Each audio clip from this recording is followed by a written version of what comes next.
ചെമ്പനീർ പൂവിന്റെ ഇന്നത്തെ എപ്പിസോഡിലേക്ക് എല്ലാവർക്കും സ്വാഗതം. അങ്ങനെ നമ്മുടെ ശ്രീനെണി കാണിക്കുന്നത് ശ്രീ വർഷയ്ക്ക് എങ്ങനെ ഫോട്ടോ അയച്ചു കൊടുക്കും എന്നൊക്കെ ആലോചിച്ചുകൊണ്ടിരിക്കുന്നുണ്ട്. സ്വയം മുഖത്തേക്ക് അടിച്ചെങ്കിലും കൂടി അത് ശ്രീക്ക് വേദന എടുത്തുകൊണ്ട് ആ ശ്രമം ഉപേക്ഷിക്കുകയാണ് ചെയ്യുന്നത്.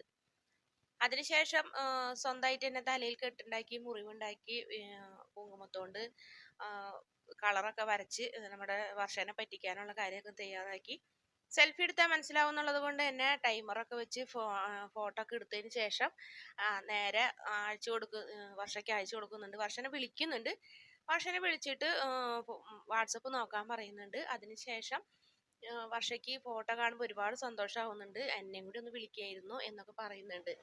ഞാൻ വന്നേനായിരുന്നല്ലോ അവന് 2 ഇടി കൊടുക്കാനേ, ഇനി തൻ്റെ ഇടി അവൻ താങ്ങൂല, അല്ലാണ്ട് തന്നെ എൻ്റെ കയ്യിന്ന് കിട്ടിയിട്ടുണ്ട് എന്നൊക്കെ പറയുന്നുണ്ട്. എന്നാൽ തൻ്റെ റെസ്റ്റോറൻറ്റിലേക്ക് ഞാൻ ഇപ്പം തന്നെ വരാമെന്ന് പറയുമ്പോൾ, റെസ്റ്റോറൻറ്റിലേക്ക് വരണ്ട, റെസ്റ്റോറൻറ്റിലേക്ക് വന്നാൽ ശരിയാവില്ല, ഞാൻ ഇന്ന് അവനെ ഇടിച്ചത് കാരണം ഭയങ്കര ടയേർഡാണ്, അതുകൊണ്ട് തന്നെ ഞാൻ വീട്ടിലാണ് വർഷയെന്നൊക്കെ പറയുന്നുണ്ട്. എന്നാൽ ശരി, നമുക്ക് നാളെ കാണാം, ഞാൻ റെസ്റ്റോറൻറ്റിൽ വന്ന് എന്തായാലും ശ്രീനെ കാണുന്നുണ്ടെന്ന് പറഞ്ഞു.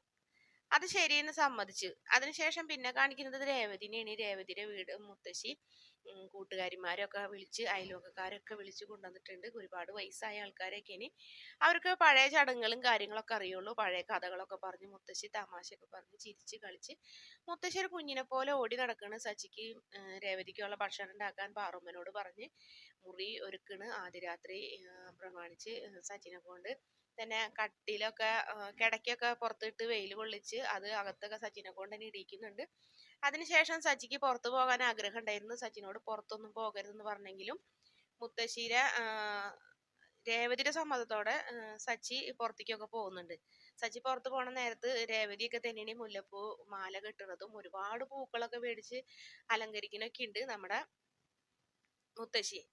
രേവതിക്ക് അത് ഒരുപാട് ചമ്മല് നാണക്കേടൊക്കെ ഉണ്ടാക്കുന്നുണ്ട്. മുത്തശ്ശി ഇതൊന്നും വേണ്ട, വെറുതെ ആൾക്കാരെ കൊണ്ട് പറയിപ്പിക്കാന്നൊക്കെ പറഞ്ഞപ്പോൾ ഒരാൾക്കാരെ കൊണ്ടും പറയിപ്പിക്കലല്ല, അത് നാട്ടു നടപ്പാണ്, ചടങ്ങാണ്. എനിക്ക് എത്രയും പെട്ടെന്ന് ഒരു കുഞ്ഞിനെ കാണണം, അവന്റെ ഒരു കുഞ്ഞിനെ കണ്ടിട്ട് വേണം എനിക്ക് കണ്ണടയ്ക്കാന്നൊക്കെ പറയുന്നുണ്ട്. രേവതി എന്ത് പറഞ്ഞിട്ടും കാര്യമില്ല എന്ന് മനസ്സിലാവുന്നുണ്ട്. മുത്തശ്ശി ആണെങ്കിൽ സന്തോഷത്തോടു കൂടി തന്നെ ആ പരിപാടി തുടങ്ങി.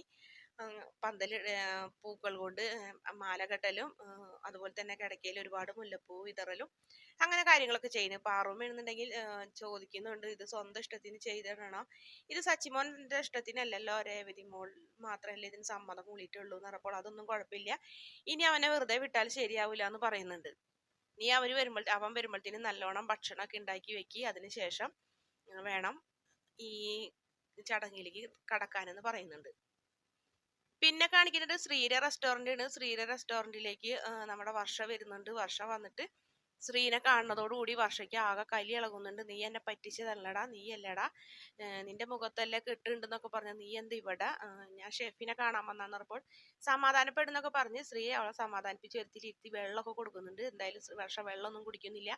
വർഷയ്ക്ക് ഏതാണ്ട് കാര്യങ്ങളൊക്കെ മനസ്സിലായി. നീ എന്നെ പറ്റിച്ചെന്ന് പറഞ്ഞപ്പോൾ ഇല്ല, ഞാൻ നിന്നെ പറ്റിച്ചതൊന്നല്ല, നീ ആ വയസ്സായ മുത്തച്ഛനെ ഇടിച്ചിട്ടപ്പോൾ തുടങ്ങിയുള്ള കാര്യങ്ങളൊക്കെ ഒന്ന് ആലോചിച്ച് നോക്കിയാൽ ഞാൻ യാദൃശ്യമായി നിന്റെ മുന്നിൽ വന്ന് പെട്ടതാണ്.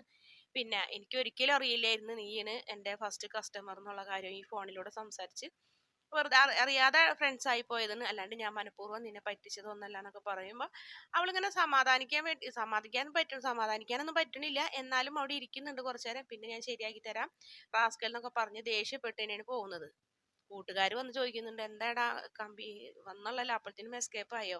ഇപ്പൊ അങ്ങനെയാണ്, ഓർഡർ എടുക്കുന്ന പ്രണയം ഓർഡർ എടുത്ത് ഇങ്ങോട്ട് വരുമ്പോഴത്തേനും അത് എസ്കേപ്പ് ആവുന്ന പറഞ്ഞപ്പോ അത് അങ്ങനെ എസ്കേപ്പ് ഒന്നും ആവുന്നില്ല, അപ്പൊ ശരിക്കുള്ള പ്രണയം ഉള്ളതെന്നൊക്കെ ചോദിച്ചാൽ അവർ കളിയാക്കുന്നൊക്കെ ഉണ്ട്.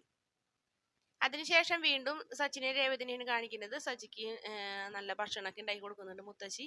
അതേപോലെ തന്നെ മുരിങ്ങക്കോലുകൊണ്ടുള്ള ഭക്ഷണമൊക്കെ തന്നെയാണ് കൊടുക്കുന്നത്. സച്ചി അതൊക്കെ കഴിക്കാൻ കണ്ടിട്ട് രേവതി ഇങ്ങനെ ചിരിക്കുന്നൊക്കെ ഉണ്ട്. നീ എന്തായാലും ഇങ്ങനെ ചിരിക്കുന്നതെന്നൊക്കെ ചോദിച്ചപ്പോൾ ഒന്നുമില്ല എന്ന് പറയുന്നുണ്ട്. അതിനുശേഷം ഭക്ഷണമൊക്കെ കഴിച്ചു കഴിഞ്ഞ് മുത്തശ്ശി വിശ്രമിക്കുന്ന സമയത്ത് സച്ചി മുത്തശ്ശിനെ കാണാണ്ട് പുറത്തേക്ക് ഇറങ്ങാൻ നോക്കുന്നുണ്ട്. പക്ഷെ മുത്തശ്ശി പിടികൂടുന്നുണ്ട്. അതിനുശേഷം മുത്തശ്ശി പറയുന്നുണ്ട്, നിന്നോട് ഞാൻ പറഞ്ഞതല്ലേ ഒരിക്കലും പോകരുതെന്ന് പറഞ്ഞപ്പോൾ ഞാൻ ഇപ്പൊ വരാം മുത്തശ്ശി, ഇവിടെ തന്നെയല്ലേ, മുത്തശ്ശി വിളിച്ചാൽ വിളി കേൾക്കാവുന്ന ദൂരേ ഉള്ളൂ എന്നൊക്കെ പറഞ്ഞപ്പോൾ പാറമ്മയും പറയുന്നുണ്ട്, എന്തിനാ അങ്ങനെ പിടിച്ചിരുത്തുന്നത്, പോകണമെങ്കിൽ പൊക്കോട്ടെ സച്ചിമോൻ, ഇവിടെ അടുത്തല്ലേ എന്ന് പറയുന്നുണ്ട്. അങ്ങനെയാണെന്നുണ്ടെങ്കിൽ അവന്റെ ഭാര്യ പറയട്ടെ, ഞാൻ പറഞ്ഞിട്ട് കാര്യമില്ല എന്ന് പറഞ്ഞിട്ട് അങ്ങനെ രേവതിയോട് പറയുന്നുണ്ട്. രേവതി ഞാനൊന്ന് പോട്ടെ പ്ലീസ് എന്ന് പറഞ്ഞപ്പോൾ രേവതി ഇങ്ങനെ ഒന്നും മിണ്ടാണ്ട് നിൽക്കുമ്പോൾ വേഗം രേവതിയുടെ സാരിയുമൊക്കെ പിടിക്കുന്നുണ്ട്. സാരി തലപ്പമൊക്കെ പിടിച്ച് രേവതിക്ക് അത് അത്ഭുതമാവുന്നുണ്ട്. ഒരു കുഞ്ഞിനെ പോലെ എന്നെ സച്ചി പറയുന്നുണ്ട് പോട്ടെ പ്ലീസ് പ്ലീസ് എന്നൊക്കെ പറഞ്ഞപ്പോൾ മുത്തശ്ശിയോട് പറയുന്നുണ്ട് അവർ പൊക്കോട്ടെ മുത്തശ്ശി, എന്തിനാ ഇവിടെ വെറുതെ ഇരിക്കുന്നത്, നേരം പോകൂല, കൂട്ടുകാരൊക്കെ ആയിട്ട് പോയി സംസാരിച്ചോട്ടെ എന്ന് പറഞ്ഞപ്പോൾ എന്നാ ശരി നീ പോയിട്ട് വായോ എന്ന് പറയുമ്പോൾ രേവതിയോട് താങ്ക്സ് ഒക്കെ പറഞ്ഞു പോകുന്നുണ്ട്.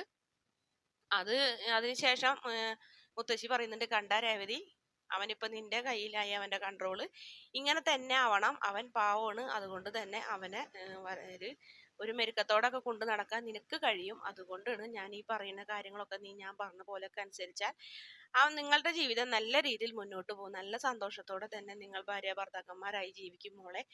അങ്ങനെ അത് കണ്ടിട്ട് വേണം എനിക്ക് കണ്ണടയ്ക്കാൻ. കാരണം രവി മോൾക്ക് നല്ലൊരു ജീവിതം ഉണ്ടാവാൻ വേണ്ടിയിട്ടാണ് സച്ചിനെ കൊണ്ട് കല്യാണം കഴിപ്പിച്ചത്. അവനാണെങ്കിൽ പെട്ടെന്നായത് കൊണ്ട് മാത്രം മോളെ ഉൾക്കൊള്ളാൻ കഴിയാത്തതാണ്, അല്ലാണ്ട് മോളെ ഇഷ്ടമില്ലാഞ്ഞിട്ടൊന്നല്ല.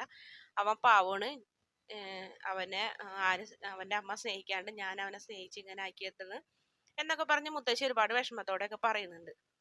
അതിനുശേഷം അവിടുത്തെ ഒരുപാട് ആൾക്കാരൊന്നും, അവിടുത്തെ അയൽവക്കക്കാരൊന്നും പോയിട്ടുണ്ടാവില്ല. നമ്മുടെ രേവതി ഇങ്ങനെ സ്വപ്നം കാണുന്നു, ഒരു തമിഴ് പാട്ടൊക്കെ വെച്ചിട്ട് കണ്ണാടയൊക്കെ വെച്ച് മുല്ലപ്പൂവൊക്കെ വെച്ച് കഴിഞ്ഞിട്ട് രണ്ടുപേരും കൂടെ കളിക്കുന്നതും പുറത്ത് പോയിട്ട് തല്ലുകൂടുന്നതും പിന്നെയും പിണങ്ങുന്നതും ചിരിക്കുന്നതും ഒരു പാട്ട് മുഴുവനോളം കാണിക്കുന്നുണ്ട്. നമ്മുടെ രേവതി സ്വപ്നം കാണാണ് സച്ചി രേവതിനെ ചേർത്ത് നിർത്തുന്നതും അങ്ങനേതായ സ്വപ്നങ്ങളൊക്കെ കാണുന്നുണ്ട് രേവതി. എന്തായാലും രേവതി ആ സ്വപ്നമൊക്കെ കണ്ടിട്ട് പതുക്കനെ പതുക്കനെ രേവതി ഇങ്ങനെ ഡാൻസ് കളിക്കുന്നുണ്ട്. സ്വപ്നത്തിൽ നിന്ന് രേവതി ഇറങ്ങി വന്നിട്ടില്ല. പക്ഷെ മുത്തശ്ശി വന്ന് വിളിക്കുന്നുണ്ട്, എന്ത് പറ്റി രേവതി, നീ സ്വപ്നം കാണണമെന്ന് വെച്ചപ്പോൾ ആകെ ചമ്മുന്നുണ്ട്.